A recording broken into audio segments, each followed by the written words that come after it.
Almost there. Hello, hello. Welcome. Today, I am so excited to introduce you guys, if you don't know already, to two great teacherpreneur friends. But before we go there, I want to make sure you know you're in the right place. If you're an online teacher, one of the biggest challenges online teachers face when they go independent is finding students for their online classes. So if that's you, you're in the right place today. Fear not. Chris and Kinga of Create and Funnel have got you covered. They're here to walk us through the ins and outs of using social media, some maybe Western and some Asian in the form of xiaohongshu, which is also known as Little Red Book. So I'm going to go ahead and bring them in. Welcome, Chris. Welcome, Kinga. Good to see you guys. How are you? Hello, Hi. hello, hello, Hi, hello. guys. Good to Thanks for have you having guys. us. Well, absolutely. Well, I'm so glad you're here and excited for people to ask their questions and whenever they pop in. But I would love for you guys to go ahead and let us know a little bit about you. How are you getting to this point in your teaching career, and maybe a little bit about yourself personally? Yeah, absolutely. Should I'll I let go Chris start. first? Yeah, go All right, ahead, Chris. Chris. I'm gonna adjust my Awesome, headline awesome. to match yours. Awesome, awesome. So I started back teaching on a platform called VIP Kid. That's how I got my start into online teaching way back when. And that's really, what we talked about, Melissa. We did a little collab on my profile about the intricacies of that and how those skills have kind of like helped me grow into now as a full-time independent online teacher. I made the transition about 2 years ago now through another a course launch with Tim, the online teacher dude. Our He favorite. kind of showed me the ropes on what it takes, right, for a business, because I, had all the teacher skills, but none of the business skills. So that was quite a learning curve. That was really awesome and great. Through that, I met my biz bestie, Kinga, and we collaborated, trying to, pump up each other. And she was actually the first one to tell me about xiaohongshu, or Little Red Book. And she had started a month prior to me. I started a month later. And it was daunting. Everything was in Chinese. I was taking a lot of screenshots and putting them through Google Translate. Yeah. But I started posting, and I started getting the engagement that I was wanting, and of course, eventually the DMs started to pop in. And that's when Kinga and I kind of started to join forces, because I would ask Kinga, okay, I'm creating all this awesome content, but I don't know how kind of, close the deal. And Mhm. so Kinga helped me out with that. And I was able to actually convert about, I think in my first month, it was about 10, 12 students out of 20 trials or so that I had. Wow. So that was really powerful. It kind of was a shift in my belief systems of like, okay, cool. Like I can actually do, actually do this, right? I can Mhm. be an independent online teacher. I can source my students on my own, and I can be autonomous, which was That's huge. actually the goals that I was looking for, and that freedom, if you will. Yeah. And yeah, and then Create and Funnel kind of became, because we were like, hey, we need to spread the word on this. Teachers need to know how to get students with this incredible tool, specifically, in China, in the Chinese market. And that's how Create and Funnel came to be. Awesome. Oh my gosh. That's All a right, little bit about Kinga. me. Yeah, thank you, Chris. That was an amazing story. I love hearing it so many times. I think it's really, I love it. I love it. I do love that. Yeah, and I just want to really kind of piggyback on Chris's comment. Like, we really want to emphasize that we're not the first teachers to have discovered Xiaohongshu. Xiaohongshu was out there long before I got on the app.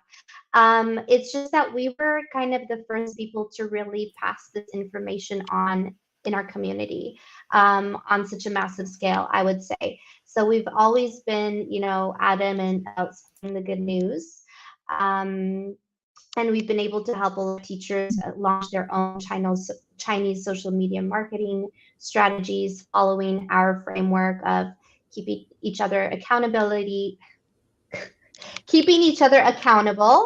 and utilizing Chris's expertise in like content creation and design aesthetic, his just technological skills, and just kind of leaning into more of my sales and funneling and building like rapport with your community.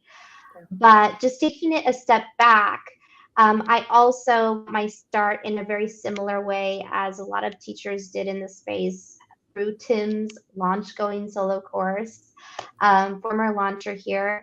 But I think what set me apart from a lot of teachers at that particular time was that I was a teacher who wasn't from the VIP kid background, wasn't really starting out with like a set student base or some WeChat contacts that were ready to go forward with me in my independent teaching business.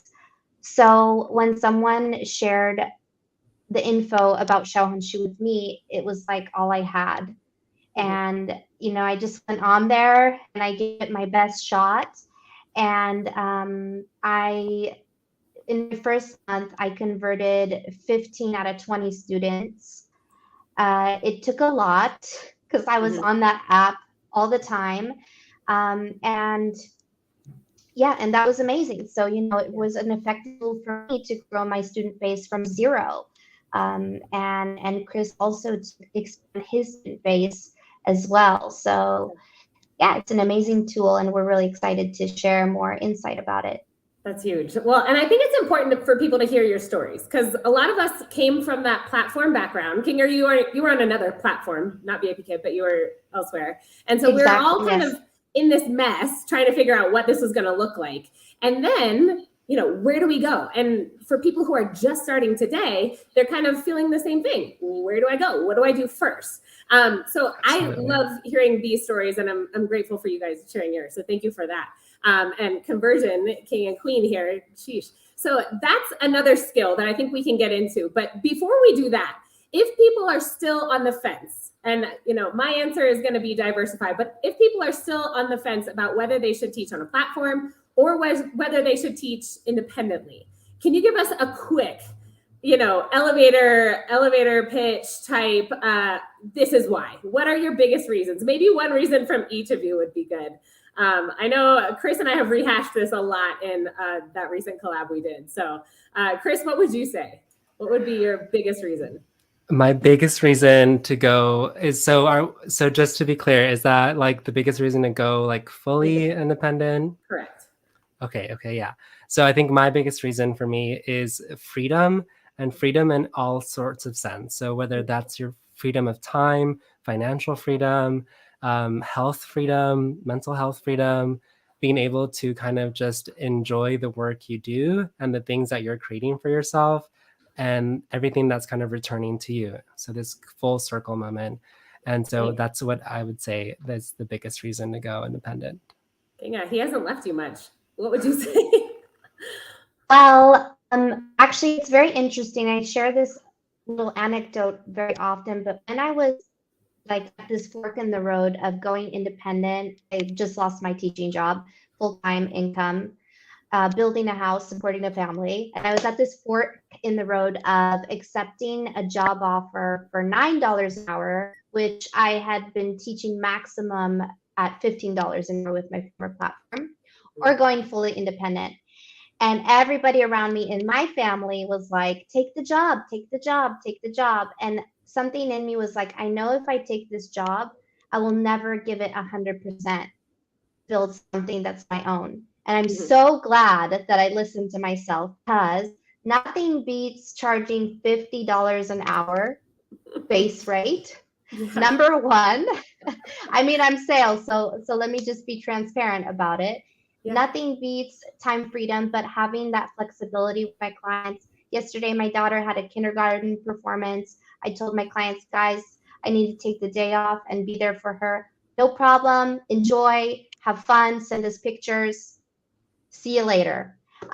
So time freedom, and just, I don't work more than 4 hours a day. I used to work 11 hours a day. So many benefits, so many. Yeah.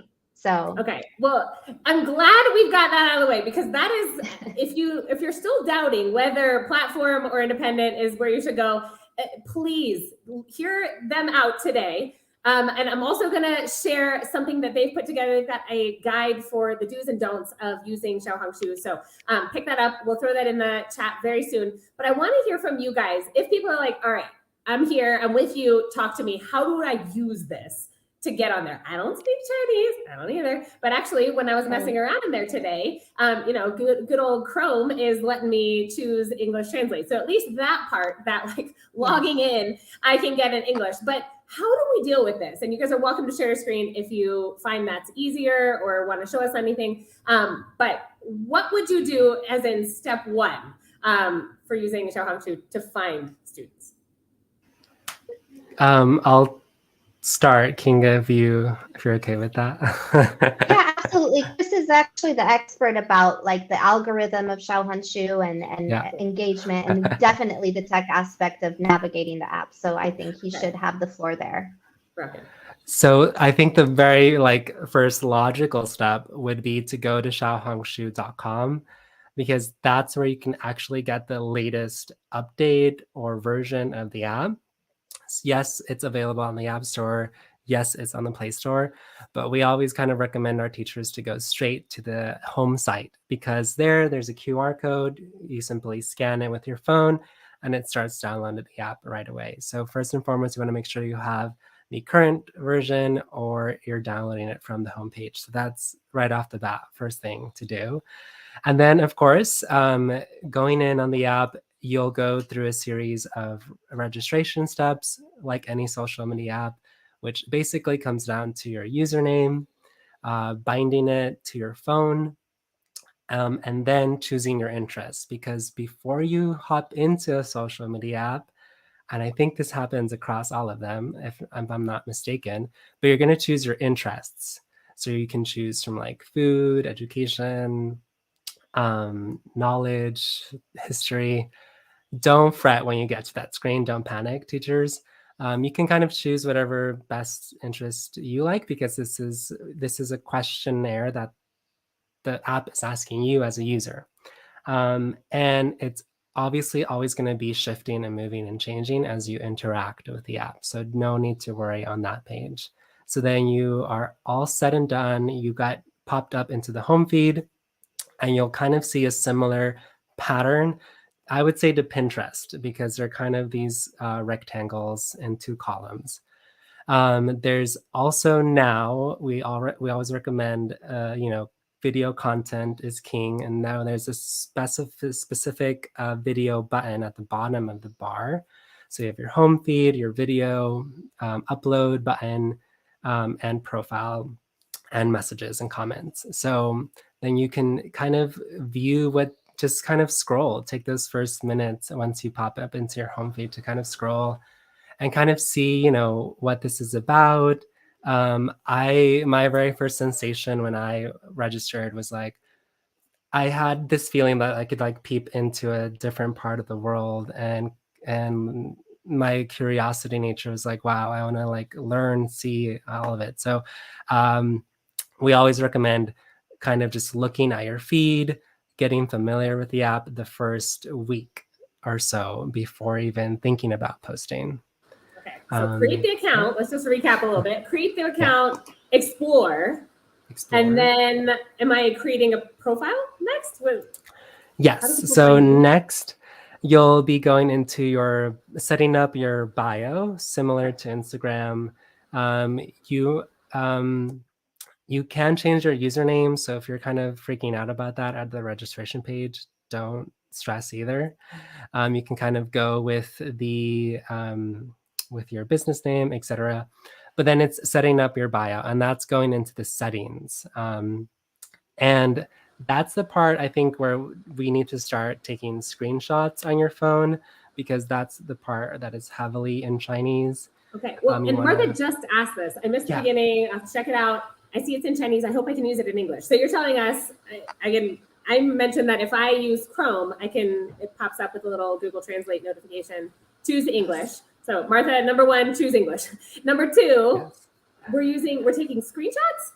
What's the Yes. easiest way to get around all the Chinese? So yeah, So let's actually, back I up. think that based on, where you're joining the app, it's going to adjust to English. So the only thing that's really going to be in Chinese is whatever messaging you're going to get from Captain Potato, who's like the little, I want to call him the police officer of xiaohongshu, making sure Is it everybody's really? on board. It's really called Yes. I mean, Potato? it's It's Captain China, Potato. so Chinese you humor. got to keep Okay, it this is within great. community guidelines. Okay. But so if you get a message from him, or like if you're curious about what other Chinese creators are posting, then you're going to want to screenshot their image and feed it through an image translator. However, your interface will actually be in English based on your location. And it's really easy also if somehow that's a miss, you go into settings and adjust it to English. So don't let that deter you or overwhelm you because it's very intuitive. Okay, so we've created an account, Yes. we've explored a little bit, we're getting the feel for what's happening, we're creating our bio, and then starting to create content. What kind of content? Well, I want to can take we it create? Should we create? I want to take it a step back before we get to the Sure. content aspect, if I can, Chris and Melissa, Absolutely. because I just actually made a post about this today. So I think it's really relevant. Exploring the app and building that engagement out there is a super important aspect.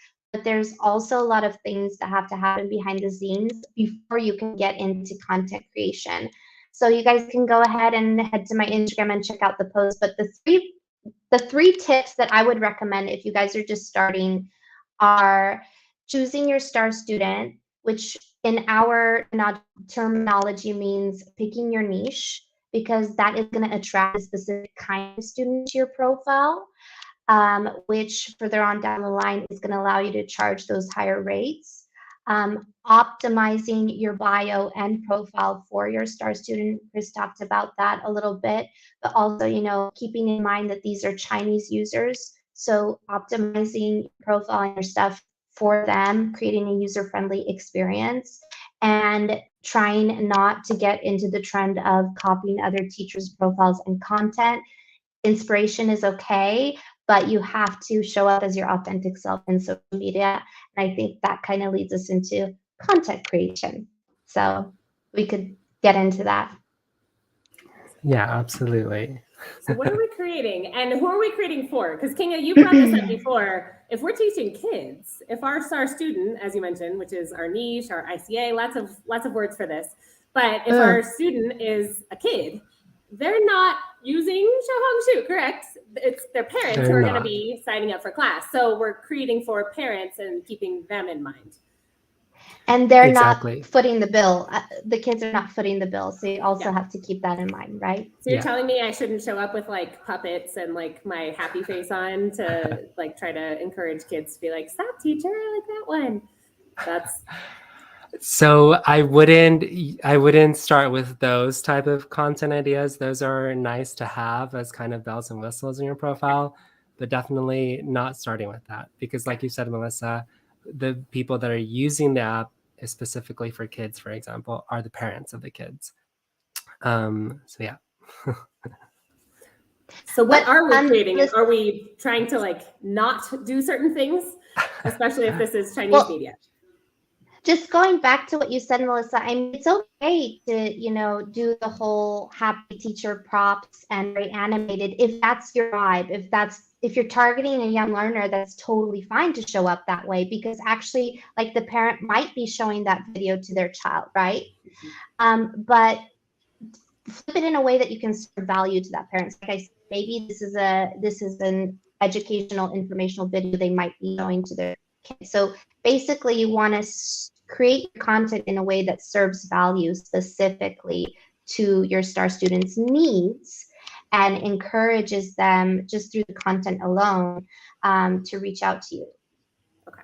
Chris, would you add anything to that point?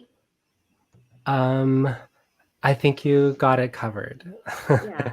And from what I've learned from you two, now I will be completely honest. I was on xiaohongshu for about a week. And then I was like, all right, my schedule is full. I'm backing out. I'm not going to do it. I didn't need the students at that point. But it was very cool to see how people were providing that educational value in creative ways without saying, hi, I'm a teacher, here's my class time, here's my price, book me. That's not something we can do, right? We can provide that value. No. Maybe we're showing a picture of, I don't know, a schoolroom. We're packing our backpack and we're talking, hey, this is a ruler, this is a notebook. Oh, where is my pencil? That sort of thing. So we're providing educational value in entertaining ways, but we're not pitching our classes, correct? Correct. Yeah. Absolutely. No, we're not. No, we're not. Why not? For those who don't know, why not? Yes. So Chinese social media is very special in terms of us as foreigners accessing it. And it's because of the policy that was enacted, the double reduction policy that kind of shut down those major platform companies at the beginning. And so the app does have monitors, if you will. They're called Captain Potato. The users are called Sweet Potatoes. We're all sweet potatoes on the app. The emojis are sweet potatoes. You can check that out too. And so there's certain keywords or content that is supervised by the app that can get your post flagged or your profile under review. And that's using terminology that is like marketing you as an English teacher, or saying like, I am an English teacher kind of blatantly, or making a direct pitch, sharing your QR code. Those are things that Captain Potato will come in and be like, okay, what's going on? We need to take this down. And the reason behind that is because xiaohongshu is trying to be this this social media platform. Before, it used to be more of an e-commerce platform, but now it's trying to, push that agenda in terms of, having a fun app to use. Okay. Absolutely. And one thing, if I could just interject, Melissa, because I think it's really important. Actually, the xiaohongshu algorithm is becoming more and more sensitive to, our workarounds as online teachers, and we constantly have to evolve them.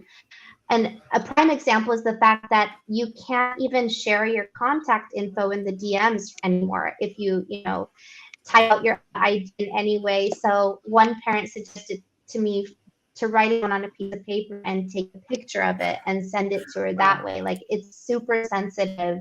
So you have to be really, really mindful of that fact. Okay. I am so glad you guys are sharing this. I feel like I totally put my QR code on stuff. I mean, this was like almost 2 years ago now, but like, dang. Okay, so I am really glad that we have you two as guides for this. I'm going to go ahead and remind people that you can go to createandfunnel.com, and Kinga and Chris have created this do's and don'ts guide of xiaohongshu, and they provide a lot more than that. So you'll learn more on their website. But you guys are actually guiding people through this in your membership. Can you tell us a little bit about that real quick? Absolutely. Kinga, do you want to take it away? Yeah, I'll share a little bit. So, you know what? The idea behind our membership, because, Chris and I started our journey as a small group, Biz Besties, and we know how well we did with using each other's expertise, as I said, but also keeping each other accountable and talking each other off the ledge if we needed to. Sometimes that happens. The journey is the journey. It can be many different things. So we had this idea of, creating a community of teacherpreneurs, like-minded, on a similar path, which is growing their student base and running their independent teaching businesses. And we thought it would be a prime time to get that going. Since summer break is just around the corner, it's an excellent time to start recruiting on xiaohongshu and build that student base, because a lot of students will be looking for teachers.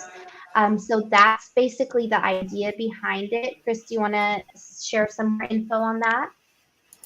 Sure.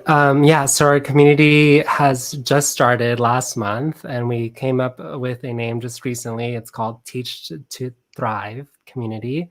And like Kinga said, the goal was to bring and rally in because we always say it takes a village. And I think that's very Yes. true for all of us in the entrepreneur field.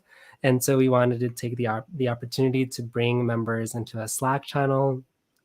Shout out to Slack. I think Slack channel, has awesome tools that we can provide to teacherpreneurs or teachers that are wanting that support. And yeah, so of course, we have included monthly Zoom calls and trainings that we provide to help you, for example, come up with your bio for xiaohongshu and kind of really strategize together on some of those things. So yeah. That's awesome.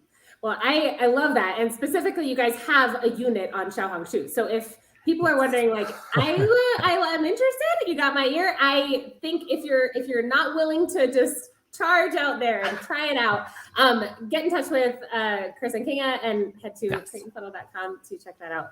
You guys are fantastic. Thank you so much.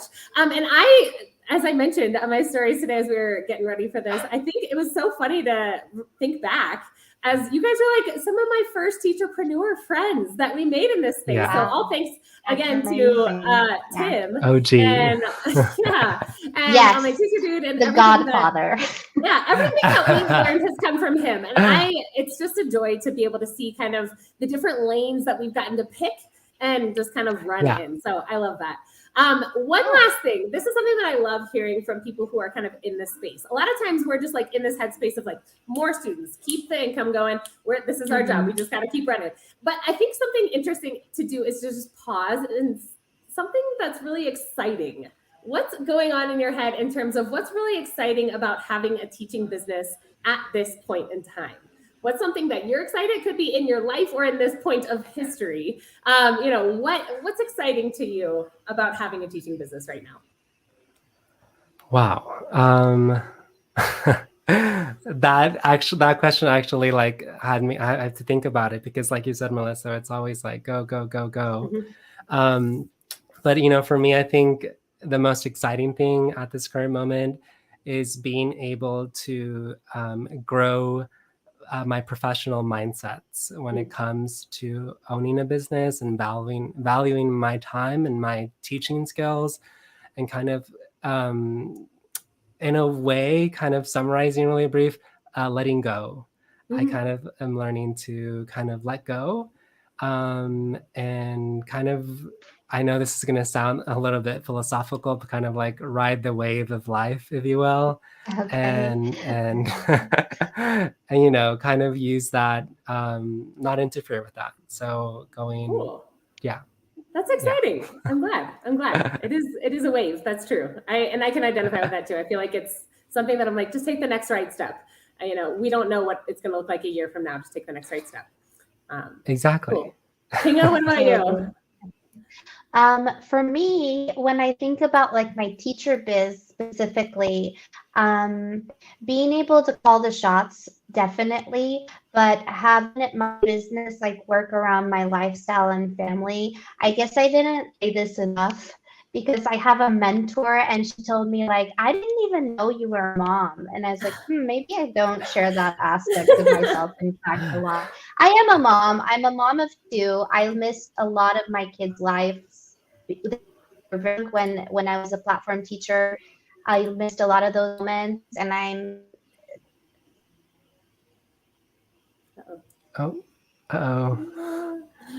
Kinga. I think is okay. It's is buffering. Sorry, guys. You're fine. I guess. Yeah, so just being able to balance out my teaching with being and just showing up in my life, I just feel like it's not this thing that overwhelms and overtakes my life anymore, but it's something I have control over. So that's what I'm excited about. That's awesome. I completely agree. As a mom, I feel you. That's really exciting. Okay, we got one more question real quick before we wrap up. So this is about finding students from China, correct?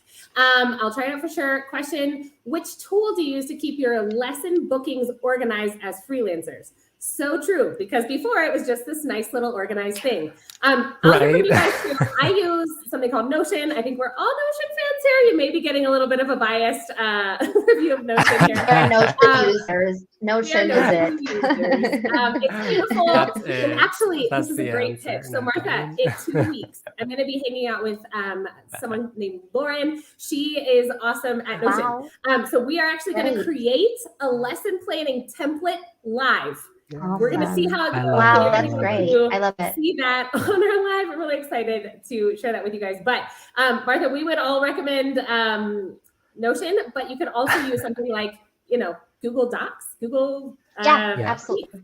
And just put in your time slots, put in what your student is doing. I use it for keeping track of payments. If students are paying in packages of 5, 10, 20 classes, just write class 5 of 20, something like that. And then you're kind of rolling on through that package. So let's go ahead and end it there. If you've got more questions, feel free to leave them in the chat. If you're watching the replay, I'll keep an eye on those. But Kinga and Chris, thank you so much for being here. Thanks for having us. We really appreciate it. Really, thank you so much for what you bring to our community. All right. Happy teaching, everybody. See you out there. Bye. Okay. Goodbye. Bye, everybody. Take care. Bye. Take care.